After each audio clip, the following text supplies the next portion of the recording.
بسم اللہ الرحمن الرحیم۔ معزز ناظرین، حضرت انس بن مالک رضی اللہ تعالیٰ عنہ سے روایت ہے، انہوں نے فرمایا کہ نبی پاک صلی اللہ علیہ وآلہ وسلم کے پاس دو آدمیوں کو چھینک آئی تو آپ صلی اللہ علیہ وآلہ وسلم نے ایک کو دعا دی اور دوسرے کو نہ دی۔ عرض کیا گیا،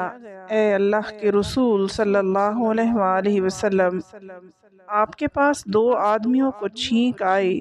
تو آپ صلی اللہ علیہ وآلہ وسلم نے ایک کو دعا دی اور دوسرے کو دعا نہیں دی،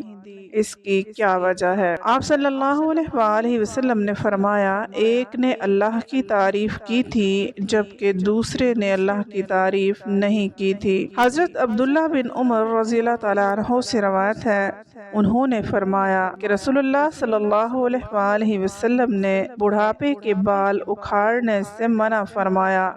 اور آپ صلی اللہ علیہ وآلہ وسلم نے فرمایا کہ وہ مومن کا نور ہے۔ حضرت ابو ذر رضی اللہ تعالیٰ عنہ سے روایت ہے، انہوں نے فرمایا کہ میں پیٹ کے بل لیٹا ہوا تھا، میرے پاس سے نبی کریم صلی اللہ علیہ وآلہ وسلم گزرے تو مجھے قدم مبارک سے ٹھوکا دیکھ کر فرمایا، پیارے جندب، یہ اہل جہنم کے لیٹنے کا انداز ہے۔ حضرت عبداللہ بن عمر رضی اللہ تعالیٰ عنہ سے روایت ہے کہ نبی اکرم صلی اللہ علیہ وآلہ وسلم نے فرمایا، اللہ تعالیٰ کے نزدیک سب سے زیادہ پسندیدہ نام عبداللہ اور عبد الرحمن ہیں۔